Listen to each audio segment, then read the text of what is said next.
Bismillahirrahmanirrahim. Assalamualaikum warahmatullahi wabarakatuh.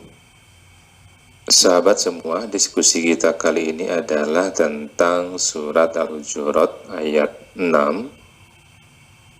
Ayat ini berbunyi, Bismillahirrahmanirrahim. Ya ayyuhalladzina amanu, hai orang-orang yang beriman, in ja'akum fasikum binaba'in, jika datang kepadamu orang fasik membawa suatu berita, fatabayyanu, maka periksalah dengan teliti, ang tusibu qauman bijahalatin, agar kamu tidak menimpakan suatu musibah kepada suatu kaum tanpa mengetahui keadaannya, fatusbihu ala ma fa'altum nadimin, yang menyebabkan kamu menyesal atas perbuatan itu. Ayat ini seringkali dirujuk tentang bagaimana kita mengelola informasi yang kita dapatkan atau informasi yang mau kita sampaikan.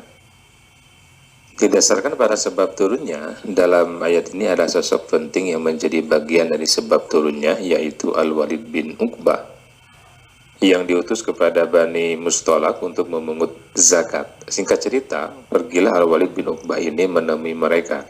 Tetapi di tengah perjalanan, Al-Walid bin Uqbah menduga bahwa Bani Mustolak ini hendak menyerang mereka dan bukan menyerahkan zakat mereka. Kemudian ia kembali menemui Rasulullah untuk melaporkan dugaannya tersebut.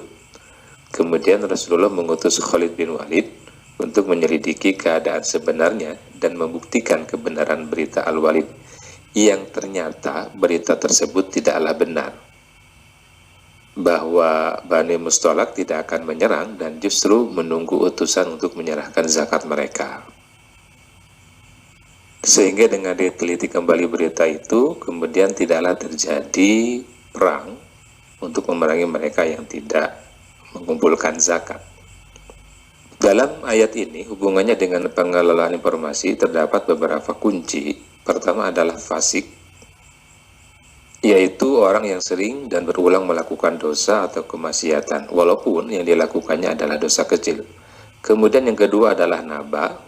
Naba ini adalah berita penting, berbeda dengan khobar, yang berarti kabar secara umum. Kemudian yang ketiga, jika orang fasik membawa berita, maka harus diteliti kebenaran berita tersebut. Keempat, sebagian berita memiliki dampak yang sangat besar, seperti menjadi sebab terjadinya konflik misalnya.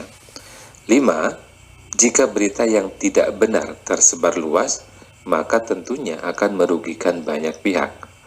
6, di antara tanda orang beriman adalah tidak mudah menyebarkan berita hingga ia tahu kebenaran berita tersebut. Didasarkan pada ayat di atas, di antara yang dapat dilakukan adalah, pertama, memilah mana berita yang penting dan mana berita yang biasa saja. Kedua, memastikan kebenaran berita yang didapat atau yang akan disampaikan. Ketiga, menganalisis penting atau tidaknya berita itu untuk disampaikan. 4, mempelajari dampak yang terjadi ketika berita itu disampaikan atau tidak disampaikan. Sahabat, demikian sekilas tentang surat Al-Hujurat ayat 6 tentang mengelola informasi. Semoga bermanfaat. Kita bertemu pada materi berikutnya. Assalamualaikum warahmatullahi wabarakatuh.